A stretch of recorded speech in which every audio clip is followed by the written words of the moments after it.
हम अध्ययन कर रहे हैं भारत का भूगोल। उसमें हिमालयी अपवाद तंत्र की नदियों में से ब्रह्मपुत्र नदी तंत्र के बारे में हम देखेंगे। ये आते हैं हिमालयी अपवाद तंत्र वाली नदियों तंत्र। हिमालय के उत्तर में स्थित मानसरोवर झील के निकट कांगू झील के ठीक दक्षिण में स्थित कैलाश श्रेणी की एक हिमानी से निकलती है। कौन सी नदी? ब्रह्मपुत्र नदी। कहाँ से निकलती है? हिमालय के उत्तर में स्थित मानसरोवर झील के निकट कांगू झील के ठीक दक्षिण में स्थित कैलाश श्रेणी से, वहां की एक हिमानी से। तिब्बत में यरलुंग जंगपो और सांगपो नाम से इसको जाना जाता है, ब्रह्मपुत्र नदी को।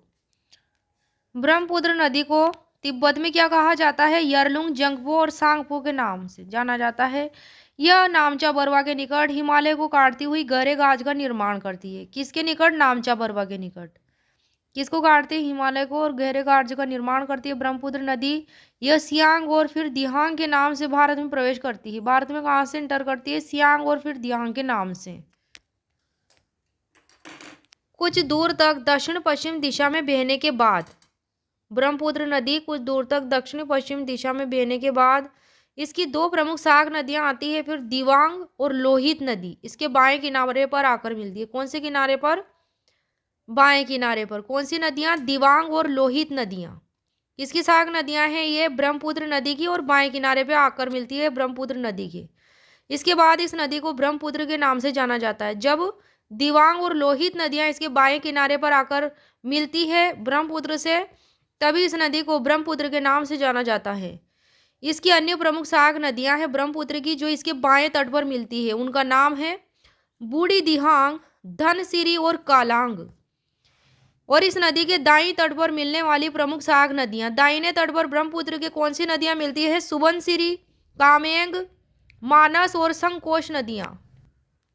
कौन कौन सी नदियां? सुबनसिरी, कामेंग, मानस और संकोच नदियां। सुबनसिरी हिमालय के उस पार तिब्बत से निकलकर आती है। कहां से निकलकर आती है? तिब्बत से। ब्रह्मपुत्र नदी की कुल लंबाई है 2900 किलोमीटर। भारत में इसकी लंबाई है 916 किलोमीटर। धुबरी अथवा गोलपाड़ा के निकट ब्रह्मपुत्र बांग्लादेश में प्रवेश करती है। कहाँ प्रवेश करती है? बांग्लादेश में। कहाँ के निकट? धुबरी और गोलपाड़ा के निकट। अब यह दक्षिणी दिशा में बहती है। बांग्लादेश में ब्रह्मपुत्र का नाम क्या है? जमुना है। जमुना नदी के नाम से जाना जाता है बांग्लादेश में ब्रह्मपुत्र नदी को। इंपॉर्टेंट है। जमुना में दाहिनी ओर से तीस्ता नदी आकर मिलती है। कौन सी नदी? तीस्ता नदी आकर मिलती है जमुना में दाहिनी ओर से। जमुना आगे जाकर पद्मा में मिल जाती है। कौन सी नदी में मिल जाती है? पद्मा में। पद्मा नदी मेघना नदी से मिलने के बाद मेघना नाम से बंगाल की खाड़ी में गिरती है। कौन सी नदी? पद्मा नदी। पद्मा नदी मेघना नदी से मिलने के बाद मेघना नाम से बंगाल की खाड़ी में गिरती है। कहाँ गिरती है? बंगाल की खाड़ी में गिरती है। तीस्ता सिक्किम से प्रारंभ होती है। कहाँ से? तीस्ता सिक्किम से प्रारंभ होती है और उत्तर पश्चिम बंगाल में होते हुए बांग्लादेश में जमुना से मिल जाती है।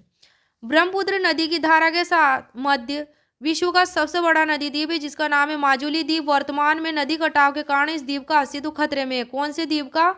माजुली द्वीप का। ब्रह्मपुत्र नदी तंत्र से जुड़ी और उत्तर पूर्वी भारत की अन्य नदी घाटी परियोजना है। रंगा नदी जल विद्युत परियोजना अरुणाचल प्रदेश में स्थित है। पापुम पाप जल विद्युत परियोजना अरुणाचल प्रदेश में स्थित है। ढीक रोंग जल विद्युत परियोजना अरुणाचल प्रदेश में स्थित है। पाकी जल विद्युत परियोजना अरुणाचल प्रदेश में स्थित है। अपर लोहित जल विद्युत परियोजना अरुणाचल प्रदेश में स्थित है।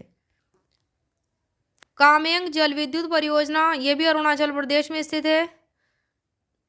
दमवे जल विद्युत परियोजना ये भी अरुणाचल प्रदेश में स्थित है। कोपली जल विद्युत परियोजना असम में स्थित है।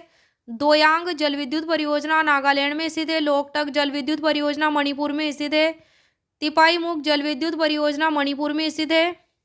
यह बराक और तोईवाई नदी के संगम पर चूड़ाचांदपुर जिले में बनाई गई है। मणिपुर का जिला चूड़ाचांदपुर, वहां बनाई गई है तिपाईमुख जल विद्युत परियोजना। बांग्लादेश के विरोध के कारण यह परियोजना विवाद में है। इंपॉर्टेंट है। कौन से देश के विरोध के कारण? बांग्लादेश के विरोध के कारण तिपाईमुख जल विद्युत परियोजना विवाद में है। धालेश्वरी जल विद्युत परियोजना मिजोरम में स्थित है। तुईरियल जल विद्युत परियोजना मिजोरम में स्थित है। तुईवाई जल विद्युत परियोजना ये भी मिजोरम में स्थित है। रंगीत जल विद्युत परियोजना ये सिक्किम राज्य में स्थित है।